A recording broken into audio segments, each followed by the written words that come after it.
Ok, ok, stop. On arrête tout. L'histoire du chercheur, de celui qui cherche la libération, la félicité, la béatitude, le bonheur, la paix, la compréhension suprême. On arrête l'histoire de celui qui progresse ou qui tourne en rond. Non, vraiment, stop, fausse route. Tout ça fait partie d'une histoire. Ça sous-entend quelqu'un qui cherche encore une complétude, qui cherche quelque chose qu'il n'aurait pas, pour être enfin en paix, pour atteindre enfin quelque chose de libérateur, pour comprendre comment tout cela fonctionne. Quelqu'un qui cherche du sens ou qui cherche une issue, parce qu'il ne parvient pas à conjuguer ses espérances et sa réalité. Mais stop, cela reste une recherche vers quelque chose d'autre.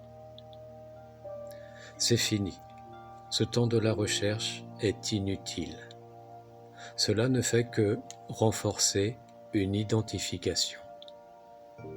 Celle du chercheur qui doit absolument trouver quelque chose. La libération n'est que la non-poursuite de ce conditionnement. Un cercle vicieux qui est reconnu nécessite une rupture. Ce n'est pas un peu radical? Oui, bien sûr. Mais pour qu'un réveil se produise, il faut sortir du rêve. Et le rêve, c'est tout ce à quoi l'on croit face à tout ce qui est. Alors oui, pour sortir de cela, il faut être radical dans sa décision. La réalité est simple, évidente, accessible, mais ne fait pas partie du rêve de séparation. Le rêve de séparation est fondé sur l'idée que je suis un individu séparé, que j'ai une vie isolée, qu'il me manque toujours quelque chose. Le rêve, c'est « je dois trouver la complétude dans ce monde, sous une forme ou sous une autre ». Le rêve, c'est « je dois réaliser quelque chose qui m'est propre avant de disparaître ». La réalité est que tout est déjà là, simplement dans ce qui se passe.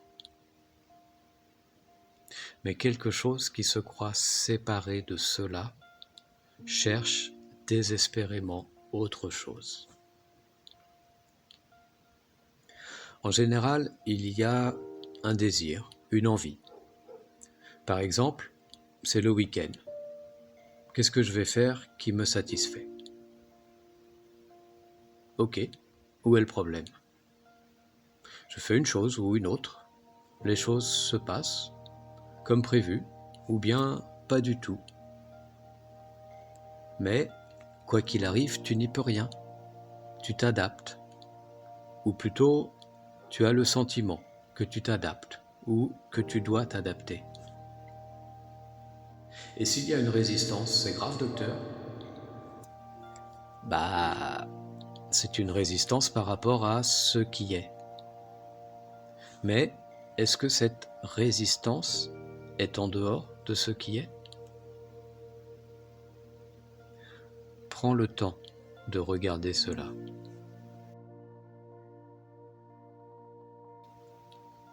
Ce n'est pas une réaction qui te fait sortir de ce qui est. Elle fait partie de ce qui est, comme chaque chose qui se présente, que ce soit sous forme de pensée, d'émotion, de réaction, d'interaction. Tu ne peux rien retirer de ce qui est en train de se passer. Et c'est pourtant ce que tu essayes de faire. Tu veux diviser ce qui est un. Tu sais pourquoi? Non. Parce que tu penses que tu es quelque chose en dehors de ce qui est. Du coup, tu te places en juge. Ça, j'autorise. Ça, je n'autorise pas. Mais jamais tu ne trouves satisfaction, parce que tu rajoutes un élément perturbateur dans l'équation. Ce n'est pas que la vie t'échappe, c'est toi qui veux échapper à la vie. Dans le mouvement, tu cherches la stabilité, mais en dehors du mouvement. Arrête cette illusion. C'est ce qui est. Tu ne peux pas le changer. On appelle cela ce qui est. Ce qui est là, déjà là, tout le temps, maintenant. C'est ce qui apparaît, qui englobe les sensations, les émotions, les envies, les peurs, les doutes, qui englobe les actions, les contradictions. C'est une acceptation profonde de tout ce qui est. Tu veux dire que tu acceptes tout ce qui t'arrive? Oui et non, évidemment. Et peu importe, cela ne change rien à ce qui arrive. Cela va juste donner une coloration à ce qui arrive. Mais quelle que soit ta réaction, elle est juste une composante de ce qui arrive. Alors, arrête de chercher. Arrête de vouloir t'améliorer. Arrête de penser qu'il te faut être à la hauteur, être digne d'une mission. Arrête de penser qu'il te faut acquérir quelque chose avant de vivre vraiment. Voilà, tu cherches la libération, elle est là. Et tu sais quoi? Non. C'est aussi l'intégration de toi, la petite voix ou le petit personnage que tu penses être et qui voudrait questionner cela, le remettre en cause ou le tenir à distance. Ce n'est donc pas accepter tout ce qui m'arrive, mais tout ce qui arrive. Pourquoi tu dis ça? Parce que toi, la petite voix, tu penses être différent de tout ce qui arrive. Tu penses que c'est toi qui gardes le contrôle, qui te différencie de tout cela, et que cette différenciation est ce qui garantit ta survie.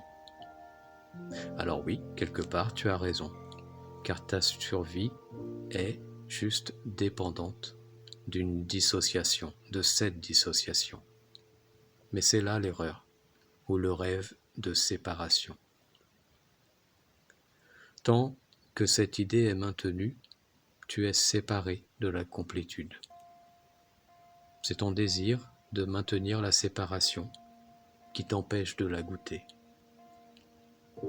Une action radicale est nécessaire pour mettre un terme à cela.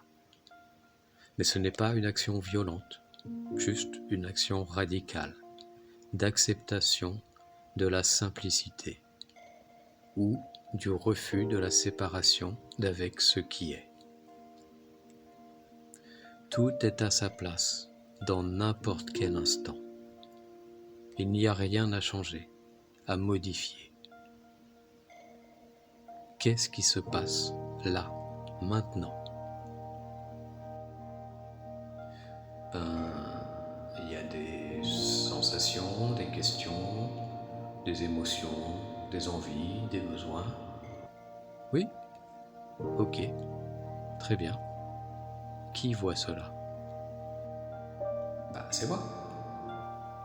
Ok. Et c'est qui, moi?